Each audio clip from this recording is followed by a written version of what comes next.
Hey guys, welcome back to Illusion Connect. In today's video, it looks like we are getting the Zombieland Saga collaboration units to global now. So in this video, I'm going to take a quick look at what we have for the translations of their abilities. We'll take a better look when they come into the game because a bit of it I'm not too sure on. It seems like even on the wiki, they weren't too sure on some of the translations. So let's get into it.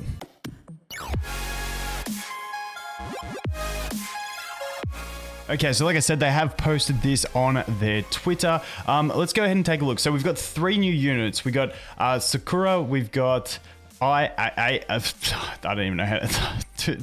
Two vowels, man. I can't speak as it is. Let's just leave it at that. And then we've got Junko. One being a healer. Then we have the sorcerer and the spell. Now, deployment costs are all fairly similar. We've got 15, 16, and then we do have the 13 on the healer, which ain't too bad. Now, these units, they're going to work well together because they all have the same lineup skill that when lineup includes all of the units, whenever one of the 3 mentioned partners attacks, the other 2 will also launch an attack. So it's not a bad activation that you get the extra attacks from them. Now they all have the same combat passive, which is when HP drops to 0, they enter zombie state. When in zombie state, they inherit 100% attack, which for all of them for lens upgrades goes to 150% attack, 100% defense, and 100% HP. At the same time, all attacks become random single target, can no longer obtain rage. Now when it says all attacks become random single target, I don't know whether they can still activate their special with that, because it just says they can't obtain rage. It doesn't say they can't use abilities. So I'm assuming maybe the special will still be able to be activated, but I'm not 100% sure on that. But like I said, they all have that exact same passive. But obviously these guys, using them in the same team is going to be very powerful, I believe, but we'll have to wait and see. Also, the lineup skill activation requirement lineup includes, it looks like you have to have all 3. It'd be cool if you could have like 2 of them and then it works for 2, but we'll have to wait and see how it actually pans out. Like I said, haven't quite got around to figuring all that out. But let's take a look at their abilities. This one's going to be Sakura, the spell class unit. So, attacks all enemies and deals attack 210% damage. Furthermore, places a bad luck on all targets, making them take 60% of attack after every action. At the same time, has a chance to cause either stun, silence, decrease 30% attack, decrease 30% defense. And then this bit, that like the translations, like I said, they're not too sure. Sakura or enemy, not sure, gets 1 random weakening effect, which lasts for 1 round. So I think what this is saying, I'm not sure whether this is going to be like when the AoE hits, it applies one of them, or when it's with the bad luck. I assume it's going to be with the bad luck because it makes sense in the name, that after every action they take damage and get a random effect, which is pretty cool and pretty powerful when you think like, you know, they can do a basic attack and then they cop a stun, silence, or the decrease in stats. Really nice. I actually really like that AoE, but I'm keen to see how it pans out. Keep in mind, 15 costs, a little bit expensive, but not too bad. Overtune deals damage to a single enemy and decreases the target's attack power by 20%. Now, attack power decreases is actually quite nice in some situations as well. And then when we look at the lens upgrade to the unique, it deals an extra 60% damage. Combat passive, like I said, they then inherit 150% of attack instead.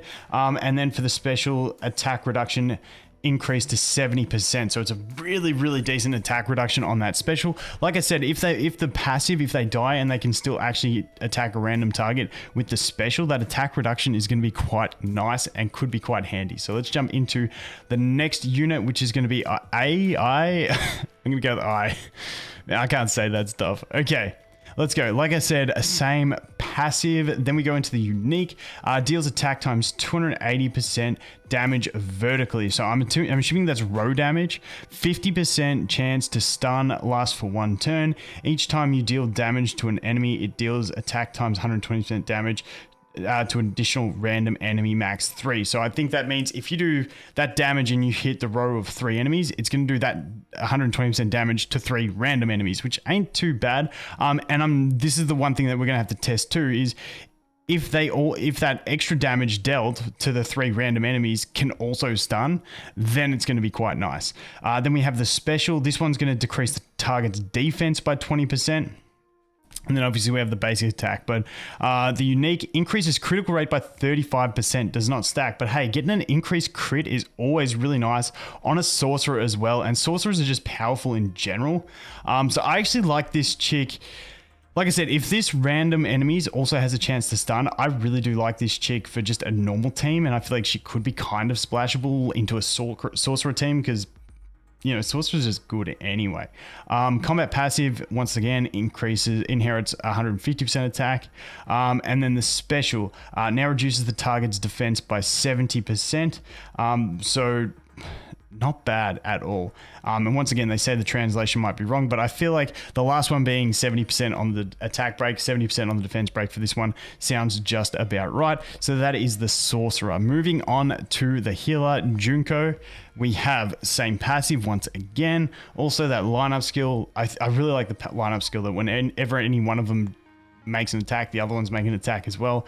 Really cool comboing along with the fact that, you know, when they die, they come back with more attack and it's all cool. Well, I guess they don't die. They just go to 0 and then get back the HP. Moving on, unique. Attacks the enemy with the lowest HP, dealing 260%. If the target has an energy cost equal to or greater than 14, she will place a fear effect, causing them to receive double damage. Does not work against the enemy leader, which kind of sucks. 2 partners with the lowest HP will be healed by 120%. Either scales with her attack or their own attack. It's once again, they're not sure on the translation, but basically it's a single target nuke. If their energy cost is 14 or greater, it's double the damage. And then 2 allies get healed for 120%. Not too bad. Then we have the special, deals damage, also decreases the target's healing rate by 40%. Now, this isn't too bad either. Obviously, we do have Pan, who has the healing decrease, which is the main one I can think of. But with the skill ups here, we once again now heals for 220%. So they get that, like that 4-star is going to be really big because it almost doubles the heal that you're doing. So that's going to be really nice if you can get her to 4-star. And then once again, the combat passive goes to 150%. And target heal reduction increased to 90%. So like all their specials are really nice, and like I said, I'm pretty much hoping that this ability here, the passive on all of them, once they do that, they can still use their specials, because then their specials will be really nice. And also with this part, when one of them attacks, the others will also launch an attack. I'm hoping that has a chance to activate their specials, because I feel like that would be a really good synergy between them, being able to get all those nice special effects, being the attack reduction, defense reduction, and also the healing reduction on enemies. Could be really, really powerful. But honestly, all of them have fairly decent looking ultimates. Like this chick, I don't feel as a normal healer she's just going to be like the best. However, she is quite cheap at 13 compared to a lot of other healers, so I do like that. But definitely, I feel like putting them in a team together is going to be nice. Not too sure how they're going to get them now. On KR, they had like a special type of ticket, so I'm not sure how they're going to implement it, how easy they're going to be to summon for. And with other games, I find collabs normally they don't just stay around, so they might be limited. So I'm probably going to try and get them if it's not going to be too expensive, or you know, if it's fairly easy to try and pull for them, I will. We'll have to see how it pans out, but I'll update that when they do drop into the game or when we get the info. But that is going to be it for this one, guys. 3 new characters from the collab. All look pretty cool, all with some pretty decent abilities. And like I said, they seem to synergize really well with each other. But yeah, that's going to be it for this one. Thanks for watching. Hope you have an awesome day, and I look forward to seeing the next one. Cheers.